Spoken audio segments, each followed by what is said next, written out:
Nitrogen యొక్క electronic configuration అనేటువంటిది చూసినట్లయితే నైట్రోజన్ యొక్క ఎలక్ట్రానిక్ కాన్ఫిగరేషన్ రాయడానికి మనకు ముందుగా పరమాణు సంఖ్యని తీసుకోవాలి. పరమాణు సంఖ్య అనేటువంటిది 7. పరమాణు సంఖ్య 7 కాబట్టి నైట్రోజన్ లోపల 7 ఎలక్ట్రాన్స్ అనేటువంటివి ఉంటాయి. ఈ 7 ఎలక్ట్రాన్లని మనము వివిధ ఆర్బిటాల్స్ లోపల నింపాలి. ఇప్పుడు చూడండి, ఫస్ట్ మనం 1sలోకి ఎలక్ట్రాన్లను తీసుకోవాలి.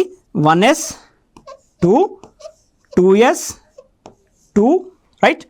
ఉన్న మొత్తం 7 ఎలక్ట్రాన్లలో మనకి 4 ఎలక్ట్రాన్లు అనేటువంటివి కంప్లీట్ అవ్వడం జరిగింది. నెక్స్ట్ 2p లోపల మనము మిగిలిన 3 ఎలక్ట్రాన్లను నింపాలి. 7 ఎలక్ట్రాన్లలో 4 ఎలక్ట్రాన్లు అయిపోయినాయి కాబట్టి మిగిలిన 3 ఎలక్ట్రాన్లను ఇక్కడ నేను 2p లోపల ఫిల్ చేయడం జరుగుతుంది. 2p లోపల మనకి 3 సబార్బిటాల్స్ అనేటువంటివి ఉన్నాయి. ఇక్కడ 1sలో ఒకటే సబార్బిటాల్ కాబట్టి 2 ఎలక్ట్రాన్, 2sలో ఒకటే సబార్బిటాల్ కాబట్టి 2 ఎలక్ట్రాన్. అదేవిధంగా p లోపల మనకి 3 సబార్బిటాల్స్ ఉన్నాయి. ఇక్కడ ఉన్నటువంటి ఎలక్ట్రాన్ల సంఖ్య 3 కాబట్టి 3ని ఏ విధంగా నింపుతున్నాను, ఇక్కడ 2 ఉన్నాయి కాబట్టి px లోపల 1, py లోపల 1 నింపడం జరిగింది.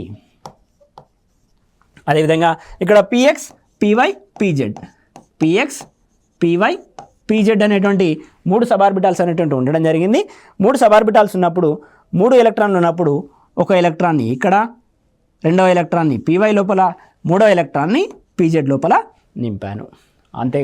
ఇక్కడ గుర్తుంచుకోవాల్సిన విషయం ఏంటంటే px py pz 3 సబార్బిటాల్స్ ఉన్నప్పుడు 3 ఎలక్ట్రాన్లను నింపాల్సినప్పుడు 1 2 3 ఈ విధంగా నింపకూడదు.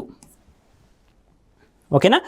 హున్స్ గరిష్ట బాహుళ్యత నియమం ప్రకారము డీజనరేటివ్ ఆర్బిటాల్స్ లోపల ఎలక్ట్రాన్లను నింపేటప్పుడు ఒక్కొక్క సబార్బిటాల్ లోపల ఒక్కొక్క ఎలక్ట్రాన్ జత కూడిన తర్వాతనే ఒక్కొక్క సబార్బిటాల్ లోపల ఒక్కొక్క ఎలక్ట్రాన్ చేరిన తర్వాతనే జత కూడడం అనేటువంటిది జరుగుతుంది.